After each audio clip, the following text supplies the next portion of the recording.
గత వారం ఆమోసు గ్రంథ ధ్యానంలో కొన్ని విలువైన సంగతులు నేర్చుకున్నాం. అవి ఏమిటంటే ఆమోసు గ్రంథం యొక్క మూలాంశం ఏంటి అని అంటే గొప్ప న్యాయ తీర్పు అనే విషయాన్ని మనం నేర్చుకున్నాం. గ్రంథకర్త ఎవరు, ఆ గ్రంథకర్త ఏ స్థితిలో పిలువబడ్డాడు, ఆ గ్రంథకర్త అయినటువంటి ఆమోసు పరిచర్య ఎక్కడ ప్రారంభించాడు, ఆమోసు ఆ గ్రంథం ద్వారా అక్కడ ఉన్నటువంటి ప్రజలకు ఏ సందేశం ఇవ్వాలనుకున్నాడు, ఆమోసు ఆ గ్రంథాన్ని రచించినటువంటి కాలం, ఆమోసు గ్రంథం యొక్క మూలాంశం మొదటగా మనం నేర్చుకున్నాం. తర్వాత చారిత్రక నేపథ్యం నేర్చుకున్నాం. తర్వాత గ్రంథ విభజన కూడా 3 భాగాలకు మనం చేయడం జరిగింది. మొదటి భాగం పొరుగు దేశాల మీద రానున్న తీర్పు అని, రెండోది యోధా ఇశ్రాయేల్ దేశాలపై రానున్న తీర్పు అని, మూడవది భవిష్యత్తు గురించినటువంటి దర్శనాలు. ఆమోసు గ్రంథం 9 అధ్యాయాలు మనం చూస్తాం. ఈ 9 అధ్యాయాలను కూడా 3 భాగాలకు మనం విభజించాం. అయితే ఈరోజు మనం 2వ భాగంలో నేర్చుకోబోయేటువంటి ప్రాముఖ్యమైనటువంటి సంగతులు ఎన్నో ఉన్నాయి. కాబట్టి మీరు శ్రద్ధగా దేవుని వాక్యాన్ని, దైవ గ్రంథాన్ని దగ్గర పెట్టి పరిశీలిస్తూ పరిశీలించాలని మీరు కూడా నాతో పాటు ప్రభుపేట మరొకసారి మీ సహోదరుడిగానే తెలియపరుస్తున్నాను. పిల్లరా, ఈరోజు మనం నేర్చుకోబోయేటువంటి ఆమోసు గ్రంథ ధ్యానముల్లో 2వ భాగం ఏంటంటే, గత మొదటి భాగంలో మనం నేర్చుకున్న పొరుగు దేశాలపై రానున్న తీర్పు అనేటువంటి అంశాన్ని మరొకసారి లోతుగా అధ్యయనం చేయడానికి మనం సిద్ధపడదాం.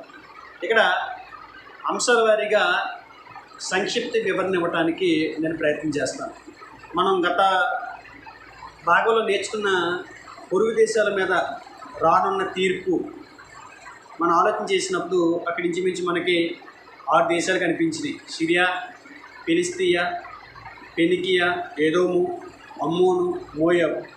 ఈ దేశాల మధ్య దేవుడు తన తీర్పుని రాబోతున్న కాలాల్లో ఎలా విధించబోతున్నాడో ఆమోసు తన గ్రంథంలో మొదటి అధ్యాయంలో, అలాగే 2వ అధ్యాయం 4వ వచనం వరకు తెలియపరిచినట్టు మనం చూస్తాం. అయితే ఇప్పుడు మనం సాధారణంగానే గత వారం పరిశీలించాం.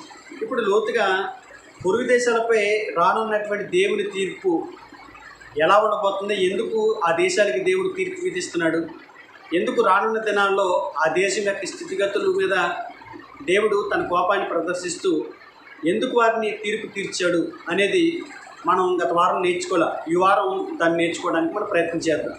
అంటే ఒక దేశం మీద దేవుడు తీర్పు విధించాడు అని అంటే ఆ దేశం ఏ పొరపాటు చేసింది, ఏ పొరపాటు చేయటం వల్ల దేవుని కోపానికి, దేవుని తీర్పుకి లోనయ్యారు అనేది మనం జాగ్రత్తగా పరిశీలించాల్సిన అవసరం ఉంది. ఇవాళ ఆమోసు గ్రంథం చదువుతూ ఉంటే ఈరోజు ప్రపంచ దేశాల యొక్క భవిష్యత్తు కూడా ఆ రోజు ఆమోసు ప్రవచించాడు అని చెప్పక తప్పదు. ఎందుకంటే అంత అమూల్యమైనటువంటి గ్రంథం, ఎన్నో ప్రవచనాత్మకమైనటువంటి, ఎన్నో విలువైనటువంటి భవిష్యత్తును కూర్చున్నటువంటి సంఘటనలు, భవిష్యత్తును కూర్చున్నటువంటి ప్రవచనాలు ఎన్నో చెప్పినటువంటి గ్రంథం బైబిల్. ఈ బైబిల్ గ్రంథంలో ఒక ప్రవక్త అయినటువంటి ఆమోసు మరి పొరుగు దేశాల మీద విధించబోతున్నటువంటి, దేవుడు తీసుకురాబోతున్నటువంటి తీర్పుల గురించి మాట్లాడినటువంటి సందర్భాలు చూస్తే చాలా ఆశ్చర్యం వేస్తుంది. దాని గురించి పొరుగు దేశాలపై రానున్న దేవుడి తీర్పు గురించి మనం ఆలోచించాలి. ఆమోసు తన కాలంలో ఇశ్రాయేలుకు ఇరుగు పొరుగున ఉన్న బలమైన దేశాల గురించి మొదట ప్రవచించాడు. గమనించాల్సింది ఏంటంటే ఆమోసు ఇశ్రాయేలుకు ఇరుగు పొరుగున ఉన్నటువంటి బలమైన దేశాల గురించి మొదట ప్రవచించాడు అనేది మనం గ్రహించాలి. ఎందుకు అన్ని దేశాలపై రానున్న తీర్పును ప్రకటించాడు? దేవుడు ఇశ్రాయేలుకు మాత్రమే కాదు, అన్యులకు కూడా దేవుడు అని నిరూపించడం కొరకు ఆమోసు ఈ నిర్ణయం తీసుకున్నట్టు మనకు కనపడుతుంది. డైరెక్ట్గా ఇశ్రాయేల్ దేశం మీద కాకుండా ఇజ్రాయెల్ దేశం యొక్క చుట్టుపక్కల ఉన్న ఇరుగు పొరుగు దేశాల మీద రానున్న దేవుడి తీర్పుని ప్రకటించడానికి గల ప్రధానమైన ఉద్దేశం అదే. ఏమిటంటే దేవుడు ఇశ్రాయేల్ ప్రజలకు మాత్రమే దేవుడు కాదు, అన్యజనులకు కూడా దేవుడే అని నిరూపించడానికి ఆమోసు ఈ ప్రయత్నం చేశాడని మనం చెప్తాం. అయితే కొత్త నిబంధనలో అపొస్తలుడైనటువంటి పౌలు కూడా దీన్ని స్పష్టం చేశాడు. ఎక్కడనంటే మనకి ఒకసారి ఆ వచనాన్ని కూడా జ్ఞాపకం చేసుకుంటే, రోమపత్రిక 3వ అధ్యాయం రోమపత్రిక 3వ అధ్యాయము 29వ వచనంలో ఒక మాట ఇక్కడ రాయబడింది. వచనం, రోమపత్రిక 3వ అధ్యాయం 29వ వచనం. దేవుడు యూదులకు మాత్రమే దేవుడా, అన్యజనులకు దేవుడు కాడా? అవును, అన్యజనులకును దేవుడే అని అపొస్తలుడైనటువంటి పౌలు ఇక్కడ మాట్లాడుతున్నట్టు మనం చూస్తాం. తర్వాత మొదటగా యేసుప్రభువుతో తిరిగినటువంటి ప్రధానమైనటువంటి అపొస్తలుడు, మూలస్తంభంగా ఎంచబడినటువంటి అపొస్తలుడైనటువంటి పేతురు గారు కూడా ఈ మాటని జ్ఞాపకం చేస్తాడు. అపొస్తలుల కార్యాల గ్రంథం 10వ అధ్యాయము 35వ వచనం మీరు చూస్తే 35, 36 వచనాలు మీరు చూడగలిగితే, ప్రతి జనములోను ఆయనకు భయపడి నీతిగా నడుచుకుని వానిని ఆయన అంగీకరించును. ప్రతి జనములు అన్నాడు తప్ప ఏదో ఒక జాతిని ఉద్దేశించి, ఏదో ఒక దేశాన్ని ఉద్దేశించి, ఏదో ఒక ప్రాంతాన్ని ఉద్దేశించి మాట్లాడుతున్నట్టు ఇక్కడ కనపడదు మనకి. ప్రతి జనములోను ఆయనకు భయపడి, ప్రతి జనములోను ప్రతి వ్యక్తి కూడా, ప్రతి జనాంగం, ప్రతి దేశం, ప్రతి ప్రాంతం ఎవరికి భయపడాలి అని అంటే దేవునికి భయపడాలి. ఆయన అంగీకరిస్తారట వాళ్ళని. 36 వచనంలో అదే చెప్పాడు ఆయన, యేసుక్రీస్తు అందరికీ ప్రభువు అని. యేసుక్రీస్తు అందరికీ ప్రభువు, ఏదో కొందరికీ ప్రభు అని ఇక్కడ చెప్పట్లా. ప్రభువు అని అంటే రాజు అని, పరిపాలకుడని, నడిపించేవాడని, పోషించేవాడని, భరించేవాడని మనకి బోలెని అర్థాలు వస్తాయి ప్రభువు అని అంటే. అయితే ఇక్కడ ఆమోసు గ్రంథంలో ఆమోసు ప్రవక్త ఇశ్రాయేలు దేశం మీదకి రానున్నటువంటి తీర్పుని గురించి కాక వారి మీదకి రాబోతున్న తీర్పుని గురించి కూడా ఆమోసు గ్రంథం తెలియపరిచింది. అయితే ఇక్కడ ఇశ్రాయేల్ దేశం యొక్క దేవుడు నా సొత్తు, నా జనాంగం అని చెప్పుకున్నటువంటి ఇశ్రాయేల్ ప్రజలను ఉద్దేశించి మాత్రమే కాక తన ఇరుగు పొరుగునున్న దేశాలను గురించినటువంటి తీర్పు, వారి మీదకి దేవుడు పంపబోతున్నటువంటి తీర్పుని గురించి ఆమోసు మాట్లాడుతున్నాడు. చూద్దాం ఒకసారి. దాన్ని అపొస్తలుడైన పౌలు స్పష్టం చేశాడు. దేవుడు అన్యజనులకి దేవుడు కాదు, భూమి మీద ఉన్న ప్రజలందరికీ కూడా ఆయన దేవుడని, ఇశ్రాయేల్ ప్రజలకు మాత్రమే దేవుడు కాదని, ఆయన అన్యులకు కూడా దేవుడని, భూమి మీద ఉన్న ప్రతి జీవికి ఆయన దేవుడని స్పష్టం చేస్తుంది. పౌలు గారు స్పష్టం చేశాడు కొత్త నిబంధనలో, అపొస్తలుడైనటువంటి పేతురు గారు కూడా స్పష్టం చేసినట్టు మనం చూస్తాం. దేవుడు ఆనాడు ఇశ్రాయేలును, ఈనాడు విశ్వాసులను ఎన్నుకున్నాడంటే అర్థం మిగతా జాతులను వదిలేశాడని కాదు. ఆమోసులాగే యెషయా, ఇర్మియా, యెహెజ్కేలు, దానియేలు కూడా అన్య దేశాలపై రానున్న తీర్పుని గురించి ప్రకటించారు. మీరు గమనించండి, ఈ పుస్తకాలు చదువుతున్నప్పుడు యెషయా కానీ, ఇర్మియా గ్రంథం కానీ, యెహెజ్కేలు కానీ, దానియేలు కానీ ఈ గ్రంథాలు చదువుతున్నప్పుడు దేవుడు అన్య దేశాల మీద కూడా తీర్పు ప్రకటించాడని మనం చూస్తాం. ఉదాహరణకి దానియేలు గ్రంథం మీరు చూడండి, బబులోను దేశం మీద ఎలాంటి భయంకరమైన తీర్పు ప్రకటించాడో మనకు అర్థమవుతుంది అక్కడ. అంటే వీరు కూడా అన్య దేశాల మీద దేవుని తీర్పుని ఏ రకంగా పడిందో వాళ్ళు వివరించారు. అయితే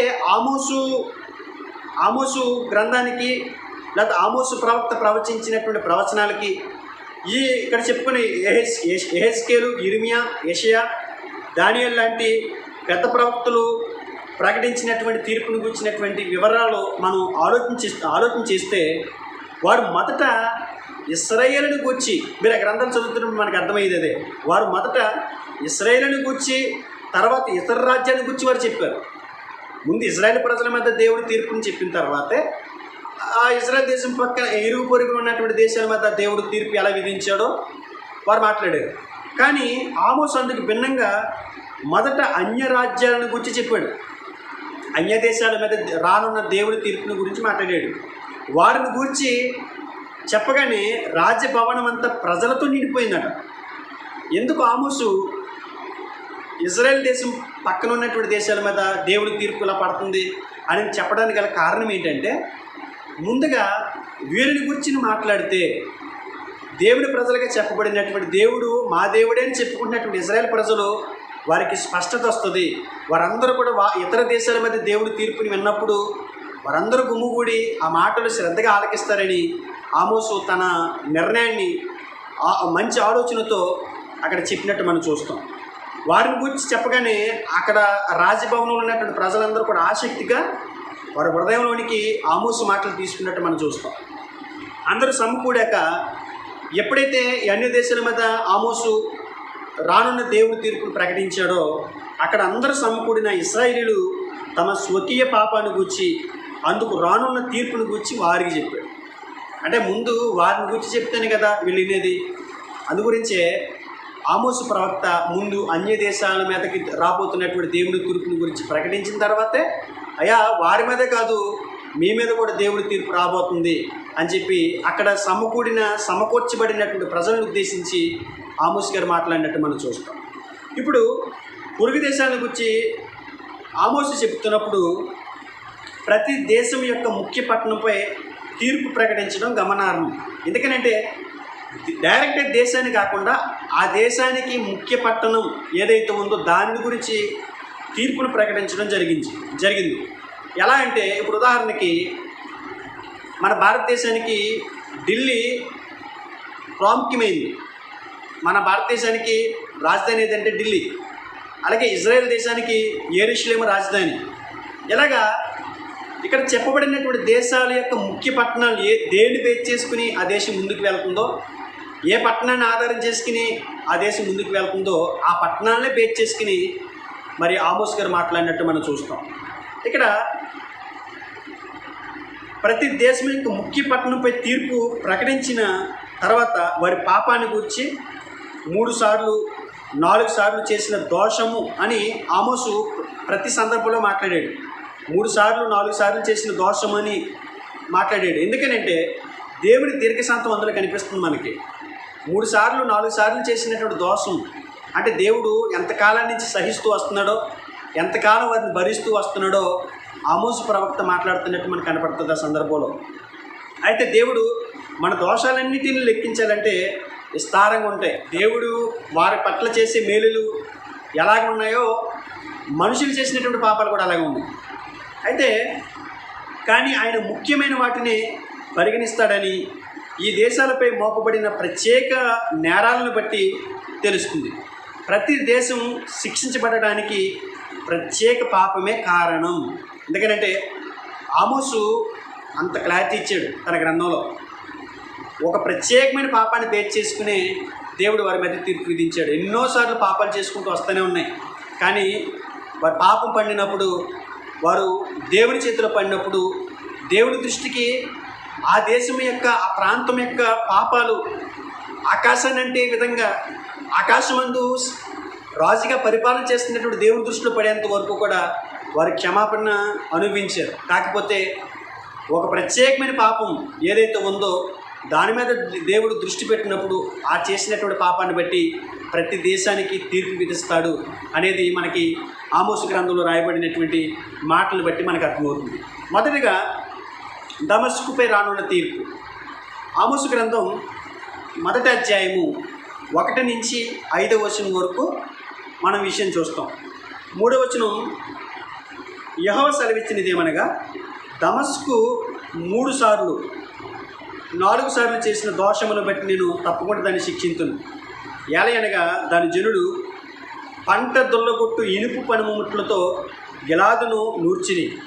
నేను హజాయేలు మందిరములో అగ్ని వేసేదను, అది బెన్హదదు యొక్క నగరులను దహించివేయను.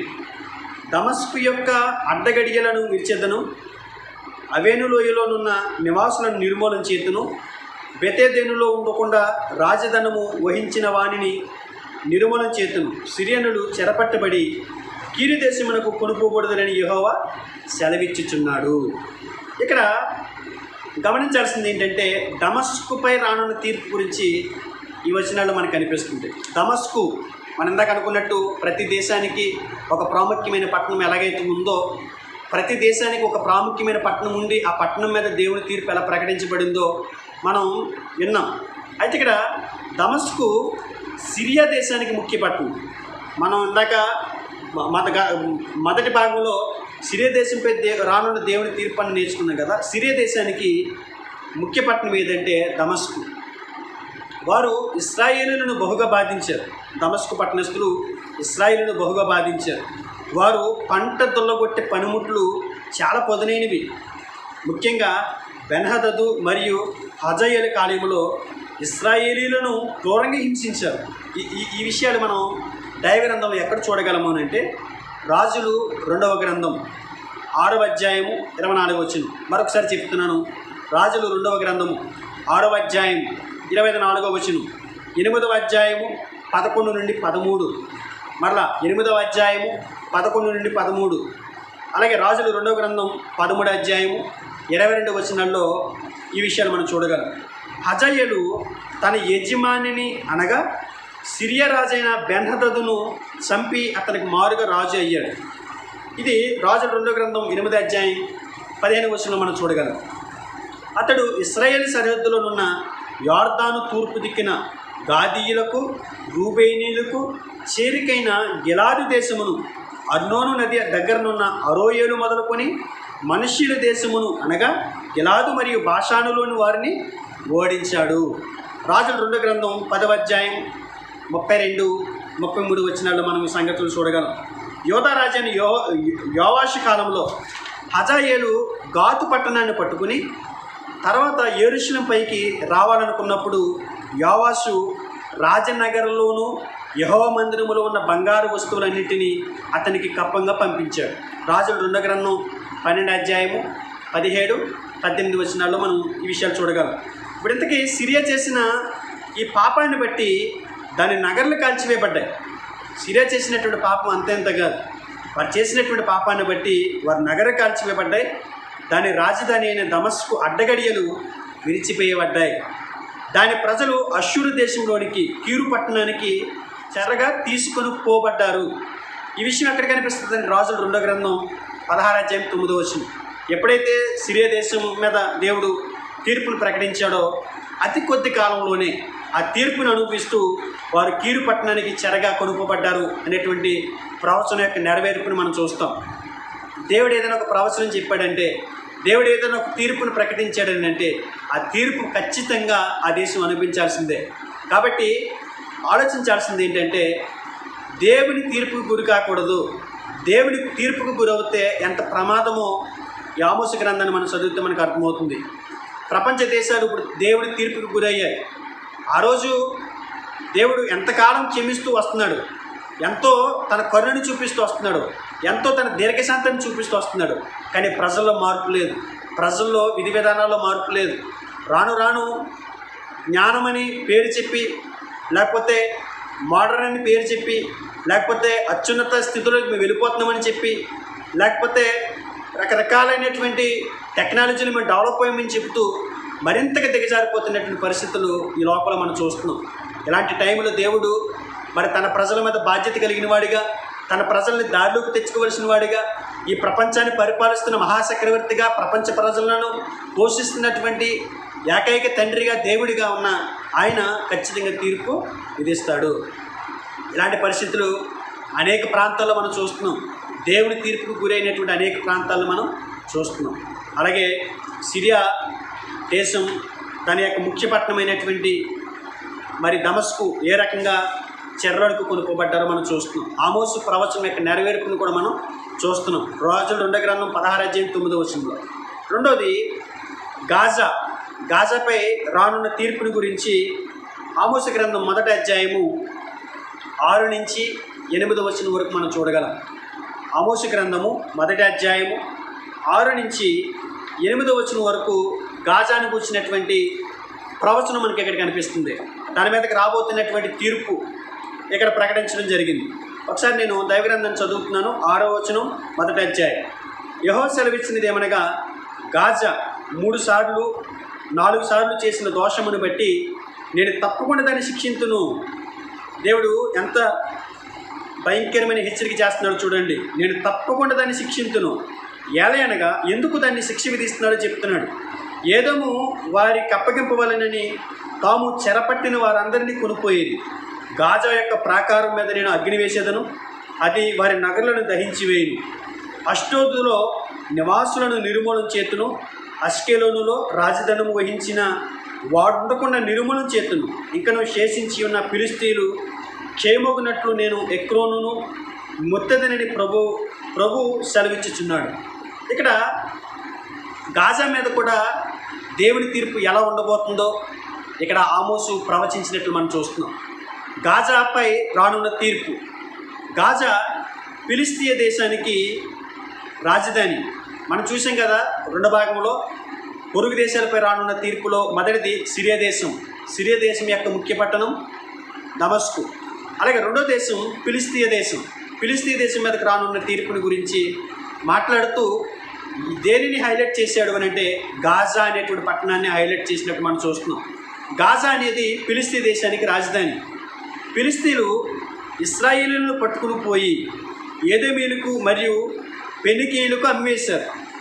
ఎక్కడ చూస్తారంటే మీరు దినవృత్తాంతాలు 2వ గ్రంథం 20వ అధ్యాయము 16, 17 వచనాలు మీరు చూస్తారు. ఫెనికీయులు వ్యాపారస్తులు గనక తాము కొనిన ఇశ్రాయేలులను మధ్యధర ప్రాంతాలన్నిటిలో బానిసలుగా అమ్మేశారంటండి. వాళ్ళు బానిసలుగా అమ్మేశారంటండి ఇజ్రాయేల్ ప్రజలను. వీళ్ళేమో ఫిలిస్తీన్లేమో ఏదోమీయులకు అమ్మేస్తే ఏదోమీయులేమో ఫెనికీయులకు అమ్మేశారట. ఫెనికీయులేమో రోడ్డంటే పోయే మధ్యధర ప్రాంతాలన్నింటిలో కూడా ఇజ్రాయేల్ ప్రజలను బానిసలుగా అమ్మేశారంటండి వాళ్ళు. యోవేలు గ్రంథం ఈ విషయాలు ఎక్కడ చూస్తారంటే ఈ దేవుడు ఎక్కడ జ్ఞాపకం చేశాడని అంటే యోవేలు గ్రంథం 3వ అధ్యాయము 4 నుంచి 8 వచనాల్లో మీరు ఈ సంఘటనలు మీరు చూడగలరు. ఇందుని బట్టి దేవుడు గాజా, అష్డోదు, అష్కెలోను మరియు ఎక్రోను అనే ఫిలిస్తీన్ల 4 ముఖ్య పట్టణాలను శిక్షించాడు. దేవుడు చెప్పిన విధంగానే ఈ ప్రాంతాలకు తీర్పు తీర్చబడింది. ఖచ్చితమైనటువంటి తీర్పు ఆ పట్టణాల మీదకి వచ్చింది. మీరు ఎక్కడ చూస్తారు ఈ విషయాన్ని అంటే దైవగ్రంథంలో రాజుల 2వ గ్రంథం 18వ అధ్యాయము 8వ వచనంలో చూస్తారు. భవిష్యత్తులో కూడా దేవుడు తన ప్రవచనాలను తప్పకుండా నెరవేరుస్తాడు. ఆయన సాధారణమైనటువంటి దేవుడు కాదు. ఆయన మాట ప్రకటించిన తర్వాత తప్పిపోయేవాడు కాదు. ఆయన తీర్పును ప్రకటించిన తర్వాత అది మర్చిపోయేవాడు కాదు. ఆయన సమస్తమునకు ఆధారభూతుడు, ఏదైనా చేయగల సమర్థుడు. ఆయన సార్వభౌమాధికారి అనే సంగతిని ఆమోసు గ్రంథం మనకు తెలియపరుస్తుంది. ప్రస్తుతం గాజా అరబ్ ప్రాంతంలో ఉంది. ఇశ్రాయేలీల ఆధీనంలో ఉంది ఇప్పుడు ప్రస్తుతానికి. అయితే ఇశ్రాయేలీలకు ఈ ప్రాంతానికి వచ్చి సమస్య ఉంది. మనం గత 3 రోజుల నుంచి కూడా మనం చూస్తున్నాం. గాజా అనేటువంటి ప్రాంతాన్ని మరి యెహోషువ పాలుతీనులు ప్రవహించే దేశం కనానుని మరి స్వాధీనపరుచుకున్నప్పుడు 10వ అధ్యాయం 42, 43 వచనాలు మీరు చూస్తారు. ఈ గాజా పట్టణాన్ని మీరు స్వాధీనపరుచుకోండి, అక్కడ ఉన్నటువంటి ప్రజలను వెళ్ళగొట్టండి అని దేవుడు మరి ఇజ్రాయెల్ ప్రజలకు చెప్పినప్పుడు యెహోషువ ద్వారా మరి వారిని అక్కడి నుంచి వెళ్ళగొట్టకుండా వారి చేత వెట్టి సాకిరీ చేయించుకోవడం కోసం గాజా పట్టణంలో నివసిస్తున్నటువంటి కొందరిని అక్కడ ఉంచినట్టు మనం చూస్తాం. అయితే ఇప్పటికీ అది పెద్ద సమస్యగానే మారింది. ప్రపంచ ఐక్యరాజ్య సమితి గాజాకి అలాగే ఇజ్రాయెల్ ప్రజలకి సఖ్యత కుదర్చడానికి ఎన్నో ప్రయత్నాలు చేసి విఫలమైనట్టు కూడా మనం చూస్తాం. గతించినటువంటి 3 దినాల నుంచి కూడా ఇజ్రాయెల్ దేశానికి కొత్త తలనొప్పి కింద తయారయ్యారు గాజా పట్టణస్తులు. వాస్తవానికి యెహోషువ చెప్పినట్టుగా ఆ రోజుని ఆ పాలుతీనులు ప్రవహించే దేశం కనానుని స్వాధీనపరుచుకున్నప్పుడు గాజాలోంచి వారిని వెళ్ళగొట్టి ఉండుంటే ఈ రోజుని ఈ యుద్ధ వాతావరణం నెలకొని ఉండేది కాదు. మనం చూస్తున్నాం గాజా పట్టణం 3 రోజుల క్రితం మరి స్తబ్దుగా ఉన్న ఇజ్రాయెల్ ప్రజల్ని వారి పని వారు చేసుకుంటున్నటువంటి ఇజ్రాయెల్ ప్రజల మీద మరి యుద్ధ దాడి చేసినట్టు దానికి ప్రతీకార దాడులు ఇప్పుడు ఇజ్రాయెల్ దేశం చేస్తూ ఎంతోమందిని గాజా పట్టణంలో ఉన్నటువంటి ప్రజల్ని, గాజా అనేటువంటి రాజధానిలో ఉన్నటువంటి ప్రజల్ని మట్టు పెడుతున్నట్టు మనం చూస్తున్నాం. నిన్న ఐక్యరాజ్య సమితి కూడా నిన్న టీవీలో వారు ఇజ్రాయెల్ ప్రజల్ని ఒకసారి ఆలోచించమని, అక్కడ చిన్నపిల్లలు కూడా చచ్చిపోతున్నారని చెప్పి ఐక్యరాజ్య సమితి కూడా ఇజ్రాయెల్ ప్రజలకు విన్నవించుకున్నట్టు మనం చూస్తాం. ఎంత భయంకరమైనటువంటి యుద్ధ వాతావరణం అక్కడ జరుగుతుంది. అష్డోదు మరియు అష్కెలోను ఇంకా ఇశ్రాయేల్లోనూ ఉన్నాయి. అష్డోదులో సంసోను పడగొట్టిన దాగోను గుడి శిథిలాలు కూడా ఇంకా ఉన్నాయి అక్కడ. న్యాయాధిపతులు 16వ అధ్యాయం 29, 30 వచనాలు. ఈ గాజా పట్టణం గుండానే మరి నపుంసకుడైనటువంటి ఐథియోపియాల నపుంసకుడు కెందాకి రాణి కింద పనిచేస్తున్నటువంటి ఆర్థిక మంత్రి కూడా ఆ ప్రాంతం నుంచి వెళ్తున్నట్టు మనం చూస్తాం. ఇప్పటికీ గాజా అనేటువంటి ప్రాంతం ఉంది. ఎంతో భయంకరమైనటువంటి తీర్పుని ఆ గాజా పట్టణం ఇప్పటికీ అనిపిస్తున్నట్టు మనం చూస్తున్నాం. ఫిలిస్తీన్ యొక్క చాలా గొప్ప పట్టణం అయినటువంటి గాజా ఇప్పటికి తీర్పుని భరిస్తూనే ఉంది.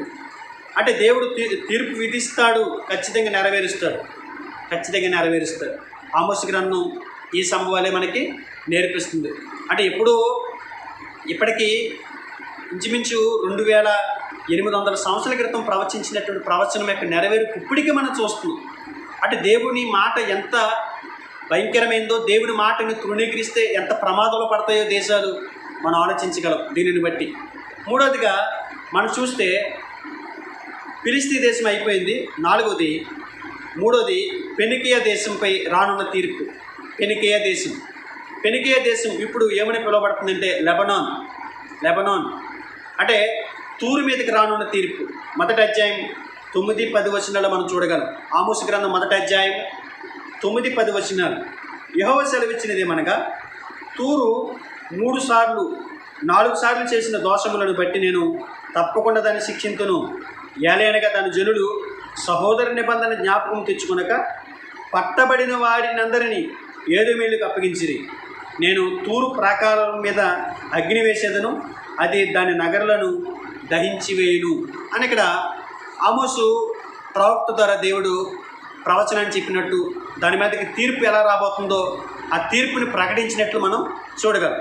ఇప్పుడు తూరు మీదకి రానున్న తీర్పుని గురించి మనం ఆలోచన చేస్తే, తూరు అనేటువంటి ఈ పట్టణం మధ్యధరా సముద్ర తీరాన ఉన్న ఫెనికియా దేశంలో ఉంది. ఫెనికియా అంటే మనం నేర్చుకున్నాం కదా, లెబనాన్ దేశంలో ఉంది. ఇప్పుడు తూరు రాజైన హీరాము దావీదుకి మంచి స్నేహితుడు.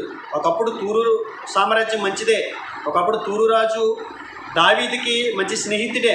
మనం ఎక్కడ చూడగలమని అంటే సమూయేలు 2వ గ్రంథం 5వ అధ్యాయం 11వ వచనం, రాజుల 1వ గ్రంథం 5వ అధ్యాయం 1వ వచనం. సొలొమోను మందిరాన్ని నిర్మిస్తున్నప్పుడు తూరు రాజు నుంచి, హీరాము దగ్గర నుంచి దావీదుకి ఉన్నటువంటి మంచి స్నేహాన్ని బట్టి సహాయం చేసినట్టు కూడా మనం చూస్తాం.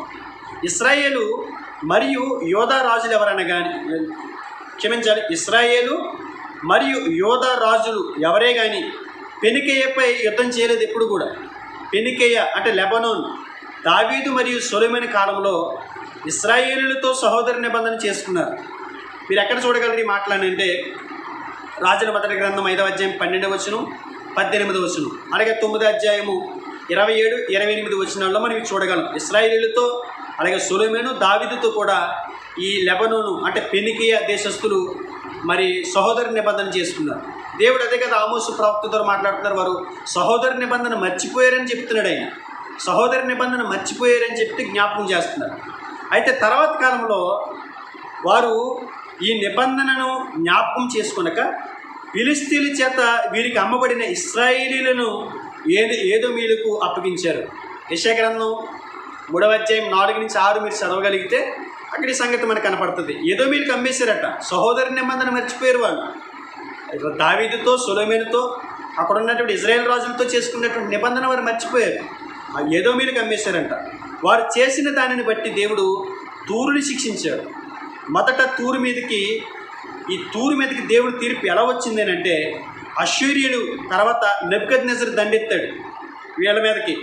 ఈ నగరాన్ని అతడు నాశనం చేసి ప్రజలను సముద్రానికి 6 మైళ్ళ దూరంలో ఉన్న ద్వీపానికి తరలించాడు.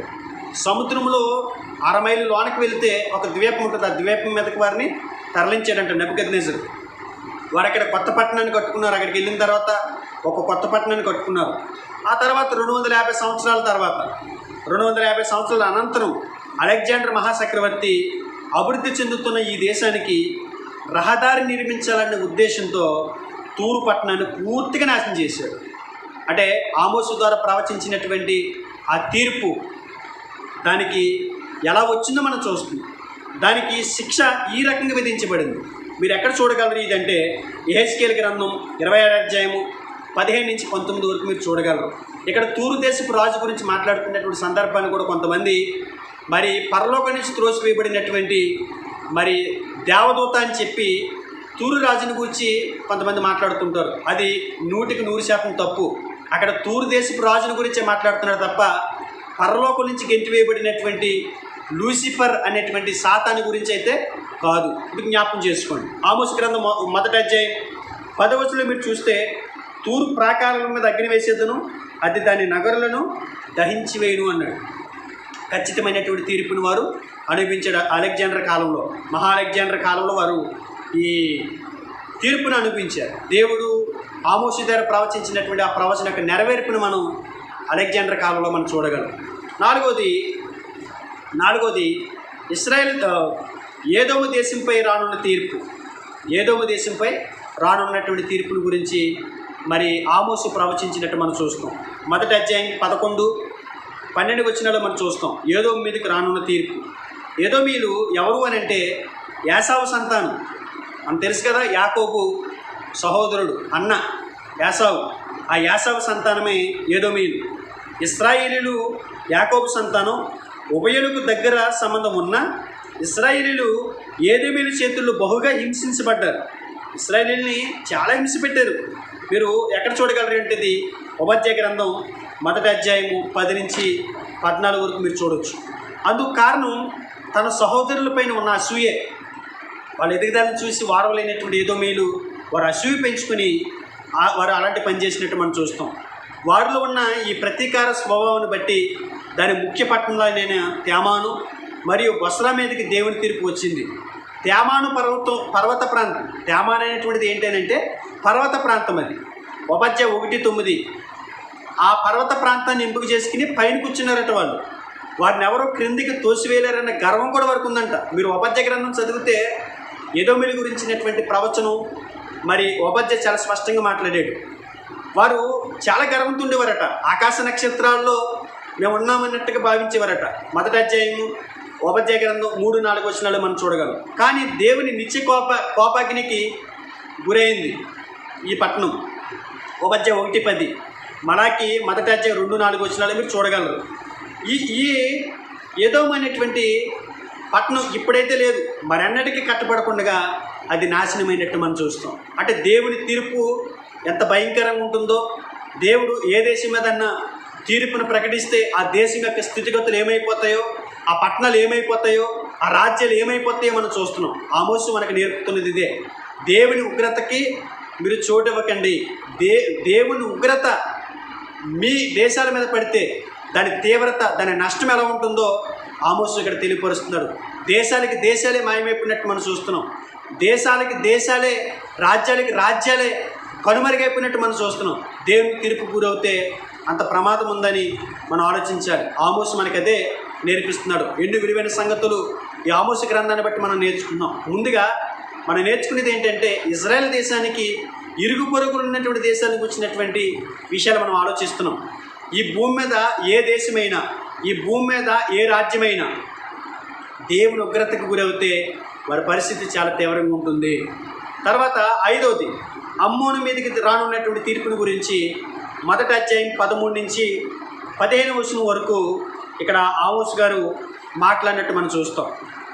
అమ్మోను మీదకి రానున్న తీర్పుల గురించి మొదటి అధ్యాయం 13-15.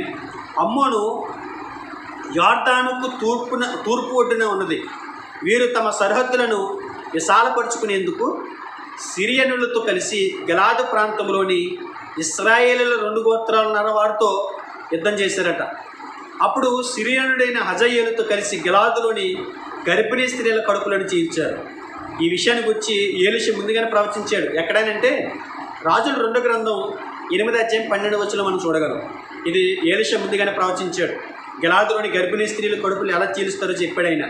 వారి హింసాత్మక చర్యలను బట్టి, ఇంత క్రూరమైనటువంటి దుశ్చర్యలను బట్టి ఆమోను ముఖ్య పట్టణమైన రబ్బా అశ్షూరీయుల చేత నాశనం చేయబడింది. ఇరిమియా గ్రంథం 49 అధ్యాయము 1-6 వరకు, యెహెజ్కేలు గ్రంథం 25 అధ్యాయము 1-7 వరకు, జెఫన్యా గ్రంథం 2వ అధ్యాయము 8-9 వచనాల్లో ఈ విషయాలు మనం చూడగలం. తర్వాత క్రీస్తు పూర్వం 285 to 246లో ఐగుప్తీయుడైన టాలమీ ఫిలదెల్ఫియా దాన్ని తిరిగి కట్టించాడు. ఇప్పుడు ఫిలదెల్ఫియాని నామకరణం చేశాడు. అదే నేటి జోర్దాను రాజ్యానికి రాజధాని అయిన అమ్మాన్. ఇప్పటికి మనం చూస్తాం ఇజ్రాయెల్ దేశం అమ్మాన్ అనేటువంటి ప్రాంతం, అది ఫిలదెల్ఫియాగా నామకరణం చేయబడి ఇప్పటికే ఉంది. అయితే అంతకు మునుపే దేవుని యొక్క తీర్పు దీని మీద పడి నాశనమైనట్టు మనం చూస్తాం. 6వదిగా మోయాబు మీదకి రానున్నటువంటి తీర్పుని గురించి ఆమోసు ప్రవచించినట్టు మనం చూస్తాం. 2వ అధ్యాయం 1-3 వచనాలు. వీరు దావీదు తర్వాత యోధా రాజులపై తిరగబడి, ఎవరు అని అంటే ఈ మోయాబీలు ఎవరో మనకు తెలుసు, ఎక్కడి నుంచి వచ్చారో కూడా మనకు తెలుసు. వీళ్ళు ఏం చేశారట? యోధా రాజుల మధ్య తిరగబడి స్వతంత్ర రాజ్యంగా ఏర్పడ్డారు. మోయాబీలు ఏదోము రాజును జయించి అతన్ని చంపారు. అంతటితో వారు పగ తీరలేదు. అతని ఎముకలను కాల్చి సున్నం చేశారు, సమాధులను త్రవ్వి తీసి అగౌరవపరిచారు. సమాధి చేయబడినటువంటి వారి సమాధులను కూడా బయటికి తెరిచి వారు చాలా అగౌరవపరిచారు. కనుక దేవుడు వారి బలాధారాలను కాల్చివేశాడు. దేవుడు వారి బలాధారాలను కాల్చివేశాడు. వారి అధిపతులందరినీ సంహరించాడు. నెబుకద్నెజరు మోయాబును నామరూపాల లేఖనికి చేసేసాడండి. మోయాబు అనేటువంటి ప్రాంతాన్ని నామరూపాల లేఖనికి చేసి పడేశాడు నెబుకద్నెజరు. ఈ ఈ ఈ భయంకరమైనటువంటి పరిస్థితులు మనం చూస్తున్నప్పుడు ఇక్కడ మోయాబు కావచ్చు, అమ్మోను కావచ్చు, ఏదోము కావచ్చు, సిరియా కావచ్చు, ఫెనికియా కావచ్చు, ఏ దేశమైనా, అది ఇండియా కావచ్చు, పాకిస్తాన్ కావచ్చు, ఇజ్రాయెల్ దేశం కావచ్చు, ప్రపంచ దేశాలన్నీ కూడా దేవుని ఆధీనంలో ఉన్నాయి. ప్రపంచ దేశాలు సుఖభోగాలకు అలవాటు పడి భయంకరమైనటువంటి దుశ్చర్యలు, మాకెవడో అడ్డు లేడు, మేమెంతో సామాగ్రిని సమకూర్చుకున్నాం, మాది ధనిక దేశం అని చెప్పి విచ్చలవిడిగా ప్రవర్తిస్తే అది చైనా కావచ్చు, అమెరికా కావచ్చు, మరి ఏ దేశమైనా కావచ్చు, అది దేవుని దృష్టిలో పడిందంటే దేవుడు తీర్పు విధిస్తే ఆ దేశాలు నామరూపాలు లేకుండా పోతాయని ఆమోసు గ్రంథం చదువుతున్నప్పుడు మనం అర్థం చేసుకోగలం. అవును కదా, ఈరోజు ప్రపంచ దేశాల్లో మనం వింటున్నటువంటి వార్తలు ఎంత భయానకంగా ఉంటున్నాయి, ఎంత భయంకరమైన ఆకృత్యాలు జరుగుతున్నాయి, చెప్పడానికి కూడా వీలు లేనంత దౌర్భాగ్యకరమైనటువంటి పరిస్థితులు మనం ప్రపంచ దేశాల్లో మనం చూస్తున్నాం. ఎంత దారుణాతి దారుణాలు, ఉత్తర కొరియా, తర్వాత చైనా, తర్వాత మరి అమెరికా కొన్ని ప్రాంతాల్లో, తర్వాత మన దేశంలోని కొన్ని ప్రాంతాల్లో ఎన్నో ఆకృత్యాలు, ఎన్నో భయంకరమైనటువంటి పరిస్థితులు మనం చూస్తున్నాం. మాకు మా దేవుళ్ళు ఉన్నారని అనుకుంటున్నారేమో. ఈయన సర్వాధికారి, ప్రపంచ సృష్టికర్త, భూమి ఆకాశముకు సృష్టికర్త, సార్వభౌమాధికారి, సమస్తమును జరిగిస్తున్నవాడు, సమస్తాన్ని పోషిస్తున్నవాడు, ఆయన గుప్పిలు విప్పి ప్రతి జీవిని పోషిస్తున్నటువంటి వాడు, ఈ ప్రకృతిని కలగజేసినటువంటి వాడు. ఆయన ఆది సంభూతుడై తన వాక్కు ద్వారా సమస్తాన్ని జరిగిస్తున్నటువంటి వాడు, ఊపిరిని జీవాన్ని ఇస్తున్నటువంటి వాడు. ఈ భూమి మీద ఉన్న ప్రజలందరూ కూడా ఆయన ఉనికి కలిగి ఉన్నారు, ఆయన బట్టి మాత్రమే చలిస్తున్నారు. ఆయన తప్ప వేరొక దేవుడు లేడు అని దైవగ్రంథం పదే పదే హెచ్చరిస్తూ ఉంది. కాబట్టి ఈ భూమి మీద ఏ దేశమైనా మరి దేవుని కనుదృష్టిలో పడితే వారు దేవుని తీర్పుకు గురవుతే ఆ తీర్పు ఎంత తీవ్రంగా ఉంటుందో ఆమోసు గ్రంథాన్ని బట్టి మనం నేర్చుకోవచ్చు. వాళ్ళు చూస్తున్నాం కదా, దేవుడు పెద్ద పెద్ద ఆయుధాలు ఏమి వాడాల్సిన అవసరం లేదండి. దేవుడు పెద్ద పెద్ద మారణాయుధాలు, పెద్ద పెద్ద అణుబాంబులు వాడాల్సినటువంటి అవసరం లేదండి. కంటికి కనిపించినటువంటి చిన్న వైరస్ ప్రపంచ దేశాన్ని గడగల్లాడిస్తున్నాయి. ప్రపంచ శాస్త్రవేత్తలకి అంతు చిక్కినటువంటి భయంకరమైనటువంటి తీర్పు ఈ ప్రపంచం మీద పడింది అని అంటే మనుషులు ఆలోచిస్తున్నారు, దానికి వైరస్కి మందు ఎలా కనిపెట్టాలని, ఆ వైరస్ని ఎలా నిర్మూలన చేయాలని. క్రైస్తవులైనటువంటి మనం కూడా ప్రార్థనలు చేస్తున్నాం, ఈ వైరస్ని ఎలా నిలుపు చేయాలని, ఈ వైరస్ని దేవా ఎలాగ ఆప్ చేయగలవు, నువ్వే నిర్మూలన చేయగలవని మనం కూడా ప్రార్థనలు చేస్తున్నాం. కానీ ప్రపంచ మానవాళిగా ఒక బాధ్యత కలిగినటువంటి లౌకికమైనటువంటి జ్ఞానం కలిగినటువంటి వారముగా మనుషులు ఆలోచించాల్సింది ఏంటో తెలుసా? మేమేం తప్పు చేసాం, మేమేం పొరపాటు చేసాం, అవును మేము పొరపాట్లు చేసాం, మేము పాపాలు చేసాం, ప్రభువా మమ్మల్ని మన్నించండి, ప్రభువా మమ్మల్ని క్షమించండి, మేము నీ వైపుకి మేము తల వంచి మేము విజ్ఞాపన చేస్తాం, మా దేశాలు మా రాష్ట్రాలు పాపం చేసాయి అని చెప్పి దేవుడి పాద సన్నిధి పట్టుకుని మనం వేడుకోగలిగితే దేవుడు ఖచ్చితంగా ఆ వైరస్ నిలుపు చేస్తాడు. ఆయనకి అసాధ్యమైనది లేదు. అందు గురించి ఆమోస్ అంటాడు ఒక మాట, చాలామంది దేవుని తీర్పుని తృణీకరిస్తున్నారు. వాళ్ళ ప్రకృతి సంబంధమైనటువంటి బోధకులు తయారయ్యారు, ప్రకృతి సంబంధమైనటువంటి మరి బైబిల్ బోధించేటువంటి మనుషులు తయారైపోయారు. వాళ్ళు ఏమంటారంటే దేవుని తీర్పును కూడా పక్కన పెట్టేస్తున్నారు. ఇది దేవుని తీర్పు లేకపోతే ఏమిటో అర్థం కాక వాళ్ళు చెప్పేది ఏంటంటే దేవుని తీర్పు కాదు ఇది, ఎందుకంటే దేవుడు మనుషుల్ని చంపేస్తాడేంటి, దేవుడు ఆయన కోపాన్ని ఈ రకంగా కుమ్మరిస్తాడేంటి, మంచోళ్ళు కూడా చనిపోతున్నారు కదా అని చెప్తూ ఇది దేవుని ఉగ్రత కాదు, దేవునికి సంబంధం లేదు అంటూ చాలామంది మాట్లాడుతున్నారు. చాలామంది ఇలాంటి బోధలే చేస్తున్నారు. ఇది దేవుని తీర్పు, ఈ తీర్పు మన మీద పడితే చాలా ప్రమాదం అని చెప్పి ప్రజలు మారాలని, ప్రజలు తమ బ్రతుకుల్ని దిద్దుకోవాలని, ప్రజలు దేవుడి వైపు తిరగాలని, ప్రజలు దేవుడి తెలుసుకోవాలని దేవుడి తీర్పుని విధిస్తే అది దేవుడి తీర్పు కాదు అంటూ చాలామంది తమ బోధల ద్వారా మనుషుల్లో ఉన్నటువంటి దేవుని భయాన్ని తొలగిస్తున్నారు. అందుగురించి ఆమోసు ప్రవక్త వీరిని ఉద్దేశించే మాట్లాడుతూ ఒక మాట అన్నాడు. ఆమోసు గ్రంథము 3వ అధ్యాయంలో ఒక మాట మనకి కనిపిస్తుందండి. ఆమోసు గ్రంథము 3వ అధ్యాయంలో ఆయన అంటాడు ఏమనంటే 7వ వచనం 6-7 వచనాలు నేను చదువుతున్నాను చూడండి. పట్టణమందు బాకానాదము వినబడగా జనులకు భయము పుట్టకుండునా. పట్టణమందు బాకానాదం వినబడగా జనులకు భయము పుట్టకుండునా. యెహోవా అంటే దేవుడు సృష్టికర్త, సార్వభౌమాధికారి, సర్వాంతర్యామి, సర్వ సృష్టికర్త. చేయనిది పట్టణములో ఉపద్రవము కలుగునా. అక్కడ అనుకుంటున్నారు ఇజ్రాయేల్ జనాంగం అనుకుంటున్నారు ఇది దేవుని తీర్పు కాదేమో అని, ఏదో అలాగా యాదృచ్ఛికంగా జరిగిందేమో అని వాళ్ళు అలా అనుకుంటుంటే దేవుడు అంటాడు ఇది యాదృచ్ఛికంగా జరిగింది కాదు. ఖచ్చితంగా దేవుడు చేసే ప్రతిదానికి కారణం ఉంటుంది, ఆ కారణం వెనుక ప్రతిఫలం ఉంటుంది. ఇది ఖచ్చితంగా దేవుని తీర్పే. ఎందుకంటే ప్రజల్లో మార్పు కోరుకుంటున్నాడైనా, ప్రజల బ్రతుకులు మార్చుకోవాలని కోరుకుంటున్నాడైనా. నీతి, న్యాయము, సత్యం విడిచిపెట్టినప్పుడు మరి పెద్ద పెద్ద రాజులతో మనం మాట్లాడగలమా? మరి పెద్ద పెద్ద ప్రధానులతో మనం మాట్లాడగలమా? ప్రపంచ దేశాలతో ఐక్యరాజ్య సమితి మాట్లాడగలదా? ఐక్యరాజ్య సమితి చెబితే ప్రపంచ దేశ రాజులు, చక్రవర్తులు వింటారా? వినరు. ఎవరు చెప్తే వింటారో తెలుసా? దేవుడు చెప్తేనే వారు వింటారు. దేవుడు చెప్తేనే వారు తలలు ఊపుతారు. దేవుడు చెప్తేనే దేవుడి పాద సన్నిధిలో మొర్ర పెడతారు, గోజాడతారు. అందుగురించి ఆమోసు ప్రవక్త అంటారు యెహోవా చేయనిదే పట్టణములో ఉపద్రవము కలుగునా అని. అంటే దేవునికి ఆఖరికి మనుషులు ఈ ప్రకృతి సంబంధమైన బోధకులు ఎలా తయారవుతారు అంటే యాదృచ్ఛికంగా యేసుప్రభు రెండో రాకడ కూడా జరిగిందట. యాదృచ్ఛికంగా కూడా యేసుప్రభు రెండో రాకడ జరిగింది. దేవుడు యేసుప్రభు రెండో రాకడ రావాలని రాలేదు, యాదృచ్ఛికంగా వచ్చేసాడని కూడా చెప్తారు యేసుప్రభు రాకడ వస్తే. అలాంటి భయంకరమైన బోధలు వచ్చేసినాయండి బాగా.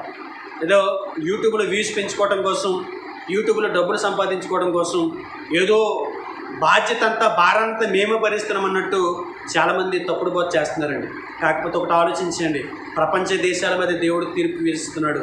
ప్రపంచ దేశాల మీద దేవుడు తీర్పు విధిస్తే అది ఏ దేశమైనా, అది ఏ రాజ్యమైనా భయంకరంగా శిక్షణ అనుభవించాల్సి ఉంటుంది. కాబట్టి ఇవాళ ప్రపంచం మారాల్సిన అవసరం ఉంది. ఆ రోజు ఆమోసు చెప్పింది అదే. ఆ పట్టణాల మీద, ఆ దేశాల మీద దేవుడు ఎందుకు తీర్పు విధించాడని అంటే వారి ఇష్టానుసారంగా బ్రతుకుతున్నప్పుడు, వారి ఇష్టానుసారమైన వ్యాపారాలు చేస్తూ, వారి ఇష్టానుసారంగా ప్రకృతిని పాడు చేస్తున్నప్పుడు, ఆధ్యాత్మికమైనటువంటి విషయాలన్నింటినీ కూడా మరి తొంగలు తొక్కేస్తున్నప్పుడు దేవుడు వారి మీద యాక్షన్ తీసుకున్నట్టు, మరి వారికి తగిన విధంగానే శిక్ష విధించినట్టు మనం చూస్తున్నాం. కాబట్టి మొట్టమొదటిగా మనం నేర్చుకున్నది ఏంటంటే ఈరోజు ఈ రెండో భాగంలో ఆమోసు గ్రంథంలో దేవుడు సార్వభౌమాధికారి. ప్రపంచ దేశాలన్నీ కూడా ఆయన ఎదుటే ఉన్నాయి. ప్రపంచ దేశాల యొక్క ప్రజలు, ప్రపంచ దేశాల యొక్క జాతులు ఆయనకి బాధ్యతగా ఉండాల్సినటువంటి అవసరం ఏర్పడింది, బాధ్యతగా ఉండాల్సినటువంటి పరిస్థితి ఏర్పడింది. ప్రతి వ్యక్తి దగ్గర దేవుడు లెక్క అడుగుతాడు. కాబట్టి మొదటిగా ప్రపంచ దేశాల మీదకి దేవుడు విధించినటువంటి తీర్పుల గురించి మనం నేర్చుకున్నాం ఈ భాగంలో. దేవుని చిత్తమైతే మరొక భాగంలో మరి యోధా ఇజ్రాయెల్ దేశం మీదకి రానున్నటువంటి తీర్పు ఎందుకు, మరి సొంత ప్రజల మీద కూడా దేవుడు తీర్పు విధించాడు, దేవుని యొక్క గొప్ప న్యాయ తీర్పు ఎలా ఉండబోతుంది అనే దాని గురించి కూడా మనం నేర్చుకోవడానికి మనం ప్రయత్నం చేద్దాం. దేవుడి ప్రజల మీద కూడా దేవుడు తీర్పు విధిస్తాడు. వారికి ఆయనకి తప్పు చేసినటువంటి వారు సొంత వారు బయట వారు అని ఉండదండి. ఏ దేశమైనా తప్పు చేస్తే ఆయన శిక్షిస్తాడు. ఏ దేశమైనా దేవునికి విరోధంగా పాపం చేస్తే ఆయన క్షమించడు.